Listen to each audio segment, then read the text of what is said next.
Okay, we've got John Curtin here. Do you want to just introduce yourself first, John? Yeah, my name's John Curtin. I'm chairman of StampX, and I've been an international stamp dealer for over 40 years.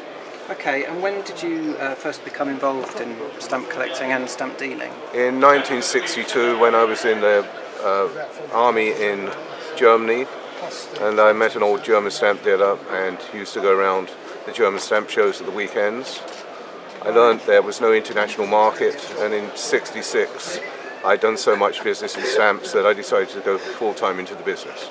So at that stage, if you say there was no international market, it was all just very localised in each country? Yes, you could buy rare British stamps for very low prices in Germany, and Right. rare German stamps in England for very low prices to resell in Germany. Right, okay. And was it German stamps that you first collected yourself? No, Did you not collect? everything. I first collected. My first collection was in 1947 when I was very young, Right. and my pride and joy was a complete set of the low values of the 1948 Silver Wedding omnibus. Right, okay. Great, okay. And you say obviously that it's become more international, the stamp market. How else do you think it's changed over the years? It's changed a lot over the years. There's now a lot of competition all over the world.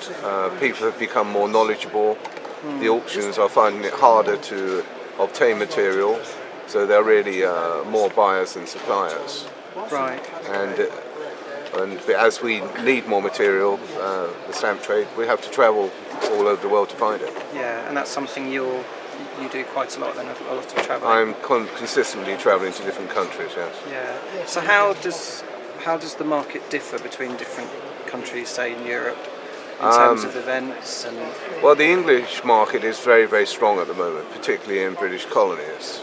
The Right. European markets are pretty dead at the moment. There's too much material on the market and too few buyers around. Right. Okay. But the market in Australia, Japan, China, India, and USA, and faraway countries remains very strong.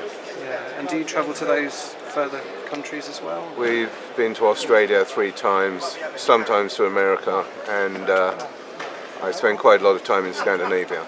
Yeah. How do you accurately value stamps? I value stamps from experience, and if I'm valuing a large collection, it is often from gut feel.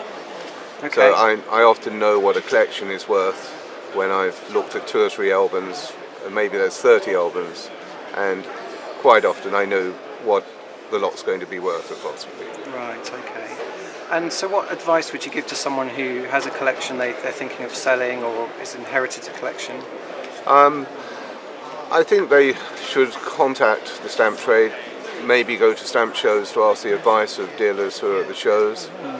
Certainly deal with a PTS dealer who is supposed to give good advice and a fair deal. And really go on recommendations. Yeah, sure. Yeah. And as a dealer, I mean, would you prefer someone to want to immediately, if they inherited a collection, would you want them to be thinking of selling it, or would you prefer to encourage them to actually start collecting themselves? That's a difficult question. Yeah. Because we know that amongst younger people, they have so many different interests, and a hobby like stamps can be rather boring to them.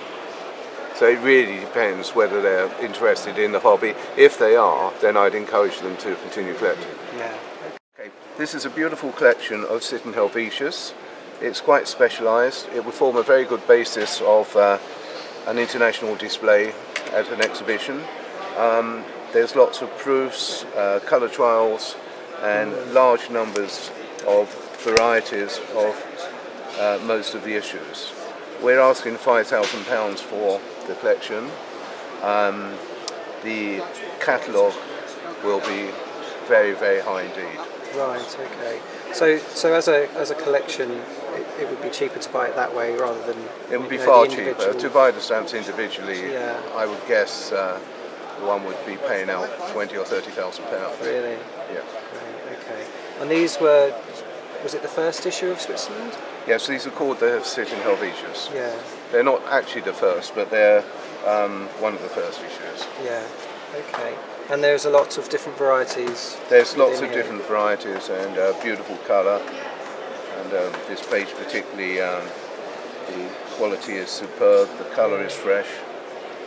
And it's a collection we'd highly recommend to anybody who wants to build up a Swiss collection, and it's very good value for money. So would you say it's a good starting point for a brand new collection, or something for someone who already has? It would be something good in for that someone area? who wants to tuck away some money in something that is really very desirable, and for a specialised collector, if they want to build up their collection of Switzerland, and also if they want to display, it's an ideal collection for that purpose. Yeah, fantastic.